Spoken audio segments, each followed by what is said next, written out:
honorable yow aussi lan moo nekk sa lecture ci par rapport ak situation boobu ni nga xam ne noonu la ñu ko accueillir fii ci Sénégal di Embalo waaye it taxawaay ki nga xam te ni moom mooy Ousmane Sonko le premier ministre. Ousmane Sonko li mu wax. moom lay confirmer ba pare démontrer ko. ayca. ni combine la. Embalo même élection yi bi muy ñëw fekk na mandat am jeex. dafa prolonger une année. lu ko mënoon bloquer l'Assemblée nationale daf ko dissoudre. Ouais. Bien ñu dem ay élections paisibles déggoo bal tàkk. déggoo manifestation déggul dara. déggoo lu dul tendance yi lui sont défavorables. bien mu xëy suba xëy yendu suba ba ngoon ak ay généraux waxtaan ak ñoom. le lendemain mu toog ni coup d'état am na te moom moo koy yëgale.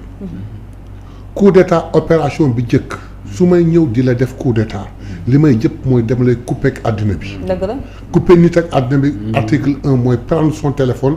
et ne pas lui permettre d'accéder à un téléphone. Ouais. Mais qu'est-ce qui se passe?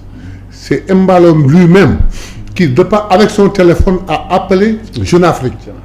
Jeune Afrique, je ne commande pas, je m'en tiens là. Parce que fu Cheikh Yérim jógee ah ñu mel ne moom la fa bàyyi. Ensuite France 24 vous avez oublié. Donc yow la ñu coup d'état yaay woote ni man kat dañ ma coup d'état dañ ma def en résidence mais nag on me donne la parole d'appeler qui je veux dans le monde pour lui parler. Donc déggoo émeute déggoo coup de fil déggoo dara sinon ils ont fait exprès de tirer des coups de fil là-haut. déggoo ku blessé déggoo ku gaañ déggoo dara. Ils l'ont mis en résidence surveillée soi-disant. Ouais. Et en moins de 24 heures on lui a donné la possibilité ubbil ko brèche ba mu jàll ba génn ba ñëw Sénégal. Mais maintenant la CEDEAO c'est un syndicat des présidents. ñoom seen bopp rek la ñuy xalaatuñu keneen. C'est vrai. Qu'est-ce qui s'était passé à côté de chez nous en Gambie? La même chose. La seule différence est que là Yaya avait accepté que dañ ko gagné ba la dernière minute mu contesté. Mais qui cette fois-ci accepté gul. Mais li ko metti nag il faut qu'on le touche du doigt. Ouais. Tu sais est-ce que xam nga ni c'est le problème du Sénégal. bi amoon aux élections présidentielles. la même chose même scénario moo am. Il a bloqué ki nga xam ne Ousmane mooy idolam. qui agit de la même manière que Ousmane. pour mu bañ a jàll kooku désigné et ki mu doon désigné moo ko doon battre c'est une humiliation. Ouais. Et ça devenu une tache ça allait devenir une tache d'huile en Afrique. Voilà le problème. Maintenant il est venu chez nous pour faire quoi? Si en Gambie nous l'avons refusé et avec contraint. Yaya a allé en exil. Voire même prendre le président et lui indiquer au Sénégal mu prêter serment fii au Sénégal. Pourquoi deux poids deux mesures? Qu'est-ce qui se passe en Guinée qui se passe pas en Gambie? Donc comme li wax ni combine bëri la. Et normalement cette CEDEAO là bi Ousmane Sonko di wax naan dañ ko war réformer. Parce que c'est des choses yoo xam ne il faut que on espérait de Diomaye un jeune président. Ouais. Qui est venu avec des idées de Pastef. Que moom mu ñëw ancré dans les idées de Pastef et refuser ces choses-là. Incarner beneen Afrique bu bees incarner beneen CEDEAO bu bees. Où l'on passe aux intérêts des populations. Ouais. Donc lii moo am dans cette situation je suis formellement et totalement d'accord avec Ousmane. Ce qu'il faut à la CEDEAO si la CEDEAO veut de la crédibilité. Ils n'ont qu'à envoyer des missionnaires qui retournent en Guinée-Bissau waxtaan ak militaire ni leen topp leen militaire topp on continue la procédure. Normalement suñu continuer procédure waa ji gagné ñu installé ko mu dem. Ils n'ont pas à faire 1 mois voire 1 an. Ils n'ont absolument rien à faire. Et puis un coup d'état aussi facile où il n'y a pas de diffusion de sang il n'y a même pas de diffusion de sueur. Quel est le problème? Donc il faudrait qu'on revienne sur. En tout cas am na lu siy ñuul en fait. Et c'est évident. Mais gis nga yàlla ma yàlla baal mais Afrique ñu ngi koy seetaan. Oui quand même ñu ngi koy seetaan.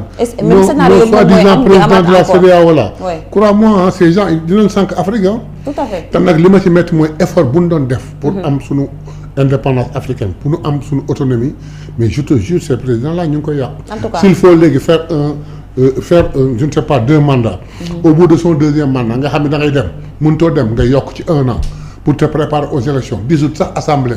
pour wàññi doole yi. mais malgré cela ñu gagne la tu trouves un moyen de rester au pouvoir ou de confier le pouvoir à quelqu'un en attendant de me refaire nga xam ne Afrique ngay yàqu. en tout cas mu ngi noonu may nuyuwaat ñoom ñi nga xam ne ñoo ñuy seetaan ba léegi ñoom internautes yi sont plus de 1000 personnes ñoo xam te ne ñu ngi connecté ki nga xam ne moo di Kumba Faye ñu ngi koy nuyu bu baax a baax ki nga xam ne moom moo di mami moom tamit ñu ngi koy nuyu bu baax a baax Abdou Khadir gis naa sa kon commentaire léegi Dani Diatta ñu ngi lay nuyu bu baax a baax ak Koura Diop ñoom ñëpp ñu ngi leen di kon nuyu ci ni ngeen di interagir ak ñun bu baax a baax Mor Sakho yow it nuyu nañ la kon ñu ñëwaat rek ci li nga xam ne moom mooy assemblée ak lañ fa wax tey ji lu jëm ci xëyum ndaw ñi tamit fës na fa bu baax a baax ndax nag taxawal nañu ay pôles régionaux yoo xam te ni bëgg nañu mu suqali ndaw yi waaye it ñu jaaree ko ci li nga xam ne yàgg nañu ko daal di tudd ci li nga xam ne moom mooy plan bi ñu taxawal ngir suqali Sénégal jaaree ko ci li nga xam te ni moom mooy secteur primaire bi tey jii ba am lu am solo loo xam te ni mën na ko am ba tey regorger foofu ay emploi yoo xam ne dina mën a régler lii di jafe-jafe yi nga xam ne mooy xëyum ndaw ñi. boo gisee dans la logique des choses.